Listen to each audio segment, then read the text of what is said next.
Dan inilah tampilan dari halaman websitenya, teman-teman. Nah ini ya, bisa nanti teman-teman untuk cara memanggilnya di sini tinggal ketikkan saja localhost / nama folder project codingan. Di sini saya kasih nama dengan web pesantren.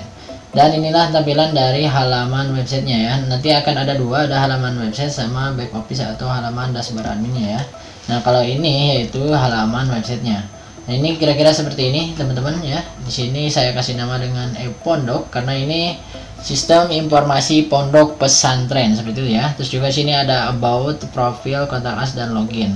Jadi nanti bisa login dari sini ya untuk masuk ke dashboard adminnya. Dan untuk level usernya ada 3 level user ya. Nanti kita akan bahas. Oke, nah ini informasi dari websitenya teman-teman. Nah sini ada about ya, seperti ada ayo kita mondok, dan di sini kenapa harus mondok dan sebagainya. Ini lebih ke profil dari si websitenya ya, seperti itu. Baik teman-teman, ayo kita bahas.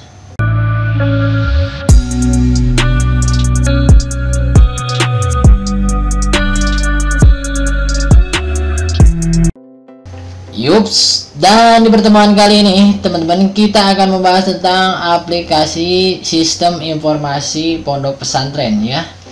Oke teman-teman, baik teman-teman, dan sebelumnya saya ucapkan terima kasih juga kepada pengembang Kak Iqbal Pauji ya. Bagi teman-teman semua nantinya yang mau mengcustom atau mau berdonasi juga ke develop, nanti bisa menghubungi dari developnya sendiri. Saya akan taruh linknya di deskripsi. Atau teman-teman nanti bisa mengunjungi di sini teman-teman ke link GitHub-nya ya. Nah ini untuk link GitHub-nya, nanti teman-teman bisa mengunjungi link GitHub-nya, dan link GitHub-nya juga akan saya taruh di link deskripsi. Oke teman-teman, kita kembali lagi di sini. Saya akan langsung saja bahas teman-teman. Pertama kita masuk, dan di sini untuk halaman websitenya itu ada dua, ada halaman website profilnya dan ada halaman dashboard admin. Nah yang sekarang ini adalah halaman dashboard admin teman-teman. Nah kalau misalkan mau ke halaman website bisa langsung dari sini ya, kita klik saja nih. Oke. Nah inilah tampilan halaman dari websitenya ya. Ini website profilnya teman-teman ya. Informasi login nanti tinggal diklik di sini, tinggal login. Tadi saya sudah login menggunakan sebagai level admin. Nah ini ya, seperti itu. Baik teman-teman, jangan lama-lama, langsung saja di sini akan saya bahas fitur apa saja yang ada dalam sistem ini dan kegunaan dari sistem ini ada apa saja. Oke, pertama-tama nanti bahan-bahan yang perlu teman-teman persiapkan ya untuk menginstal dari sistem ini, yaitu XAMPP di sini teman-teman. XAMPP versi 5.6 ya, jangan yang terbaru, versinya yang 5.6 saja. Ya, versi 5.5 pokoknya di bawah 6 saja ya teman-teman ya. Teman-teman ini harus diperhatikan karena nanti kalau menggunakan XAMPP yang lain akan terjadi trouble karena ini versinya masih versi yang masih lama ya, seperti itu. Baik, lanjut. Selanjutnya teman-teman bisa siapkan text editor ya, nanti untuk menyimpan ataupun melihat dari kode programnya, nanti biar ketika kita mau mengcoding atau men-setting beberapa file codingan jadi teman-teman tidak susah, seperti itu ya. Contoh di sini saya menggunakan Sublime Text, terserah teman-teman nanti untuk text editornya ya. Nah di sinilah kira-kira seperti ini teman-teman untuk tampilan dari codingannya. Untuk database-nya juga saya satu folderkan nanti untuk mempermudah bagi teman-teman ya. Di sini untuk nama database-nya saya kasih nama dengan web pesantren.sql. Nah ya, seperti itu. Terus juga nanti untuk konfigurasi yang sering biasa terjadi trouble error ataupun ya teman-teman suka ada trouble, biasanya teman-teman salahnya di sini ya. Nah ini di application, masuk ke config teman-teman, lalu pilih file config. Nah biasanya teman-teman di sini ya untuk base URL-nya kadang-kadang salah. Nah ini ya base URL. Nah ini config karena kita menggunakan localhost, jadi di sininya http localhost/web pesantren ya. Web pesantren ini adalah folder nama codingan ini teman-teman. Nah ini itu nantinya yang akan dipanggil di browser ya. Misalkan nih ya, kita kembali ke browser. Nah ini ya, nah ini teman-teman, jadi kita panggilnya di web browser. Jadi ini yang barusan di codingannya. Nah ini jangan sampai salah kalau misalkan nanti di sininya namanya apa, misalkan nama di sini ya teman-teman, nama folder project codingan ini harus sama dengan yang ini teman-teman, folder project codingannya ya, karena kalau tidak sama itu tidak akan sinkron. Dan nanti kalau ketika mau memanggil juga harus sama seperti itu. Terus yang kedua biasanya di sini teman-teman ya, di bawahnya di sini ada database, kita scroll. Nah, biasanya konfigurasi untuk pengkoneksian database juga di sini teman-teman biasanya terjadi salah itu ya. Nah, di sini karena kita akan menggunakan localhost, jadi diisikan saja localhost, username-nya root, passwordnya kosong. Nah, di sini untuk dbname-nya ya, ini jangan sampai salah ya. Ketika kita membuat nama database di phpMyAdmin ini harus sama dengan nama dbname ini ya, seperti itu. Oke, kira-kira teman mudah-mudahan paham. Kita lanjutkan saja ke demonya teman-teman. Mungkin itu saja yang bisa saya review dari codingannya. Saya tidak akan bahas dari awal banget ya, cuman saya sepintas itu cara pengkoneksiannya ya. Next kita lanjutkan ke sini ke halaman websitenya. Jadi ini halaman dari dashboard admin ya teman-teman. Untuk halaman websitenya adalah yang ini. Nah, ini untuk halaman websitenya, dan ini untuk halaman dashboard admin, dimana dashboard admin ini adalah nantinya untuk pensettingan yang nantinya akan ditampilkan di sini, dan apa saja yang nantinya dibutuhkan dalam sistemnya, seperti itu ya. Oke, pertama-tama di sini sebenarnya ada 3 level user teman-teman untuk login ke dashboard adminnya. Di sini saya contoh ini loginnya sebagai administrator. Oke, di sini kita akan logout terlebih dahulu ya. Oke, nah nanti tampilan halaman loginnya kira-kira seperti ini. Untuk mempermudah di sini saya untuk username dan passwordnya adalah admin ya, teman-teman. Nah, di sini saya karena sudah tadi saya login, saya langsung saja defaultkan. Oke, kita klik login. Nah, nanti akan tampil seperti ini. Next, di sini saya akan langsung saja review dan saya demokan dari sistemnya, teman-teman. Di halaman dashboard admin di sini ada beberapa menu nih, seperti menu Ustad, menu santri, kitab, kelas, dan admin ya. Seperti itu. Oke, kita ini sebenarnya nanti akan di halaman dashboard utama ya. Sebenarnya di sini juga nanti akan kebahas. Kita langsung saja bahas ke fitur-fitur dan menu-menunya. Nah, di sini teman-teman untuk fitur-fiturnya ada Ustad, ada santri, ada kitab, ada kelas, ada nilai, ada website, ada admin ya. Di sini juga ada turunan-turunannya ya, teman-teman. Oke, pertama kita akan bahas di menu Ustad. Nah, di mana menu Ustad di sini ada 2 fitur juga, ada data Ustad dan tambah Ustad. Oke, kita akan lihat coba di data Ustad, teman-teman. Nah, ini data Ustad ya. Nantinya Ustad yang mau mengajar nanti akan kelihatan di sini ada berapa orang sih ustadnya di pondok pesantren ini gitu ya. Dan nantinya akan sinkron juga dengan ya kelas seperti itu ya. Nah, teman-teman, di sini contoh ini ada beberapa inputan Ustad yang sudah saya inputkan. Dan untuk tabelnya sendiri di sini ada nomor, kode Ustad, nama, jenis kelamin, status, alamat Ustadnya, tanggal lahirnya, nomor teleponnya. Terus juga di sini untuk pengeditan, sangat lengkap banget untuk data diri si ustadznya ya. Kalau misalnya mau ditambahkan lagi ustadznya, tinggal klik tambahkan di sini. Nah ya, nanti tinggal tambahkan saja kode ustadznya berapa, misalkan 00 FY10 dan sebagainya, itu disesuaikan. Namanya siapa, misalkan Ustadz Yusuf dan lain sebagainya ya. Jenis kelamin, terus juga di sini statusnya aktif atau tidak aktif, alamatnya di mana, nanti tempat tanggal lahirnya bisa tambah juga di sini disesuaikan, dan nomor teleponnya bisa ditambahkan seperti itu ya. Next teman-teman, kita akan lanjutkan. Kita masuk ke tambah Ustad. Sebenarnya ada 2 yang bisa langsung dari data Ustad kita tambahkan, ataupun dari menu tambah Ustad di sini nih ya. Nih sebenarnya sama ya. Jadi halaman homepage-nya masih tetap sama ya. Jadi itu untuk mempermudah saja ya. Jadi di data Ustad juga sebenarnya ada di sini. Nah, di sini ada tombol tambah, jadi nantinya akan masuk ke halaman homepage yang ini. Dan di halaman tambah Ustad juga sama. Nah, seperti ini ya. Oke, next kita akan lanjutkan ke fitur selanjutnya, teman-teman. Di sini ada menu santri ini. Teman-teman harus perhatikan karena ini ya lumayan cukup bagus dan bisa nanti teman-teman kembangkan lagi agar aplikasi dan sistem ini lebih bagus. Atau mau misalkan di custom dengan kode program yang sekarang ya, bahasa pemrograman sekarang itu lebih bagus juga ya. Oke, di sini di santri ada data santri dan tambah santri ya. Untuk petanya tidak jauh beda dengan yang di atas. Oke, kita buka di sini data santri. Nah, ini untuk data santri teman-teman. Nanti si santri yang sudah didata akan masuk di sini ya. Untuk tabelnya sendiri di sini ada nomor, ada NIS, ada nama, jenis kelamin ya. Terus juga di sini ada status, nama wali, alamatnya di mana, tanggal masuknya, terus kamarnya kamar berapa, tempat lahirnya di mana, tanggal lahirnya di mana, dan di sini kita bisa ubah juga atau untuk pengeditan ya. Ataupun misalkan santrinya sudah tidak ada, tidak dibutuhkan ya untuk datanya, tinggal bisa dihapus juga di sini. Untuk menambahkan di sini tinggal ditambahkan teman-teman. Nah, seperti ini ya. Di sini ada NIS, terus juga nama santri, jenis laki-laki, jenis kelaminnya ya. Terus statusnya aktif atau tidak aktif di sini ya.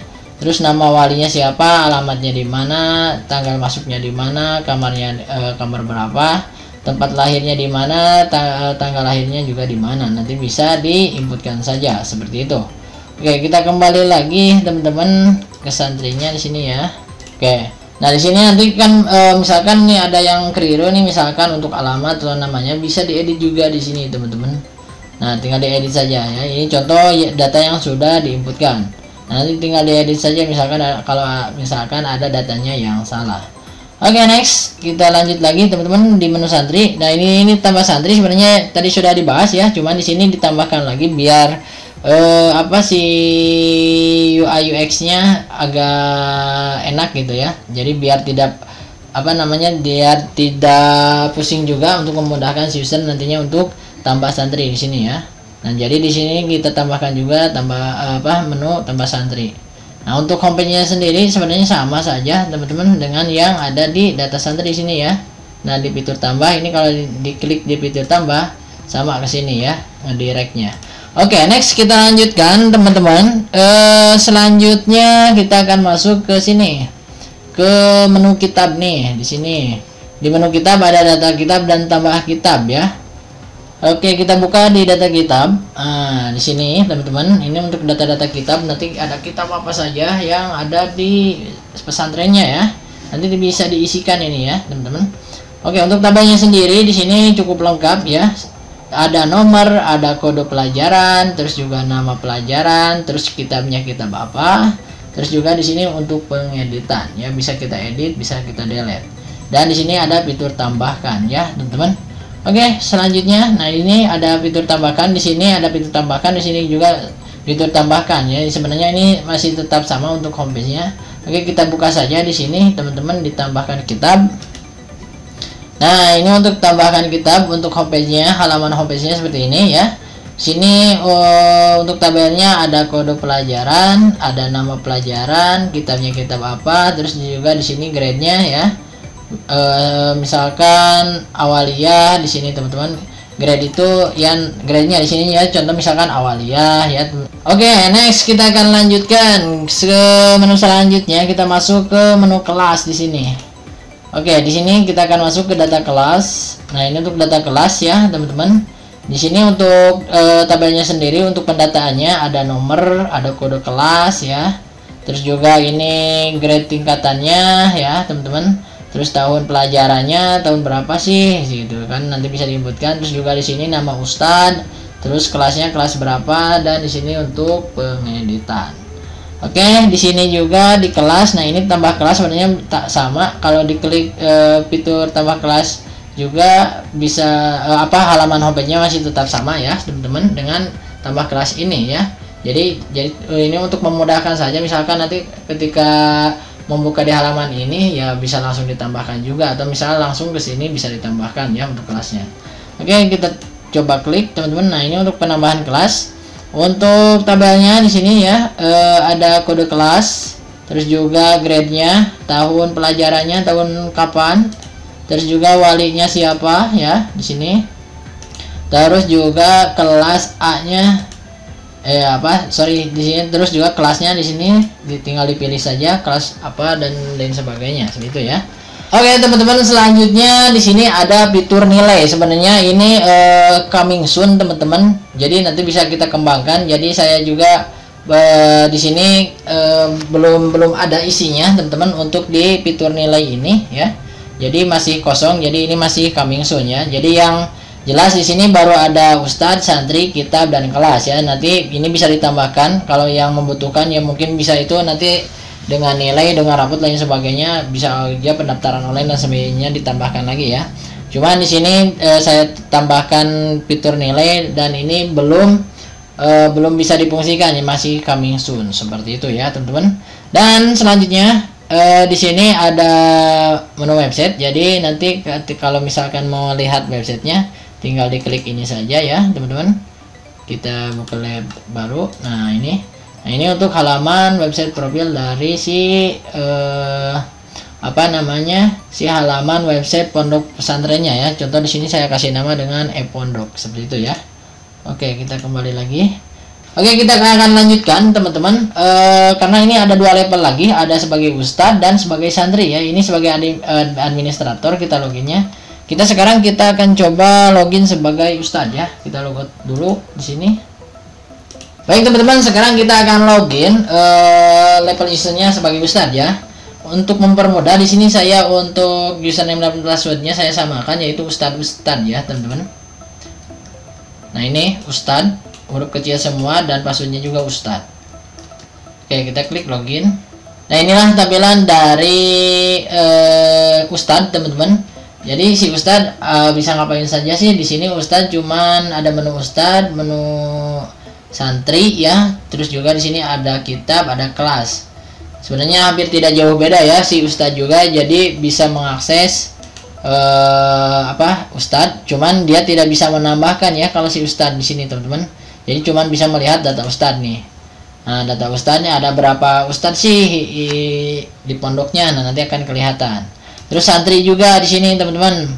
Nah di menu santri, jadi si ustadz ini dia bisa melihat data santri dan menambahkan. Cuman kalau untuk ustadz, jadi untuk menambahkan ustadz dia tidak bisa ya, seperti itu. Beda dengan halnya si administrator ya.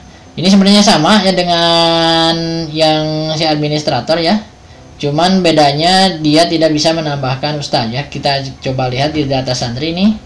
Nah ini data santrinya, dia bisa melihat data santri dan juga bisa menambahkan ya. Jadi si ustadz juga nanti bisa menambahkan santri ya, sama dengan administrator. Next, selanjutnya di sini data kelas. Nah ini teman-teman, si ustadz nanti bisa melihat data kelas, cuman dia tidak akan bisa menambahkan kelas, beda dengan administrator atau super admin ya. Nah di sini dia tidak bisa menambahkan kelas teman-teman ya, seperti itu. Oke, dan selanjutnya di sini menu nilai masih tetap saja coming soon teman-teman ya. Ini kita akan kembangkan ke depannya seperti itu. Dan di sini ada menu website kalau misal mau melihat websitenya. Oke, itulah yang bisa diakses oleh level user ustadz ya. Selanjutnya kita akan login sebagai level user santri. Nih si santri bisa ngapain aja sih ngakses di sistemnya ya. Oke, kita akan logout lagi di sini. Kita logout. Baik teman-teman, di sini kita akan login sebagai santri teman-teman. Untuk username dan passwordnya adalah santri-santri untuk mempermudah ya. Nah ini santri dan passwordnya juga santri, huruf kecil semua. Kita login. Nah di sini teman-teman, inilah tampilan dari si santri, dan di sininya juga aksesnya cuman ada 4 nih teman-teman ya. Jadi ustadz, santri, kitab, dan kelas. Oke, kita akan bahas teman-teman langsung saja. Pertama di sini ustadz. Jadi si santri hanya bisa melihat data ustadz ya. Nah ini, jadi data ustadznya bisa dilihat oleh si santri nantinya. Terus juga si santri nih, santri, jadi dia tidak bisa menambahkan santri, hanya bisa juga melihat data santri. Oh ada berapa ratus santri sih yang ada di sini ya. Ini bisa kelihatan. Terus kitab nih, data kitab di sini ya. Nah ini. Nah, misalkan di sini ya untuk data kitab dari si santri nanti bisa melihat data kitab, ada kitab apa saja sih di dalam sistem, atau kitab-kitab apa saja yang dipelajari dari pondoknya ya, seperti itu. Oke, next kita lanjutkan teman-teman, kita masuk ke kelas nih, data kelas. Nah, ini data kelas ya. Jadi si santri itu hanya bisa mengakses atau melihat saja dari sistemnya ya. Dan itu pun dibatasi, jadi dia tidak bisa menambahkan, mengedit, dan sebagainya ya. Jadi si santri hanya bisa melihat. Seperti di sini, ustadz hanya bisa melihat data ustadz, terus juga santri hanya bisa melihat data santri, dan di sini kelas juga hanya melihat data kelas, seperti itu ya.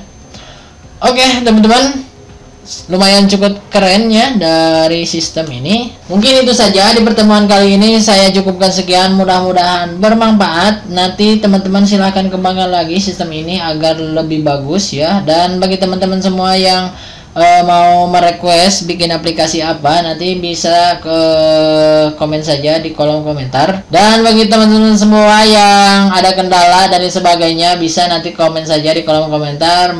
Mungkin nanti Mimin atau tim bisa membantu bagi teman-teman semua seperti itu. Oke, sampai jumpa di video berikutnya.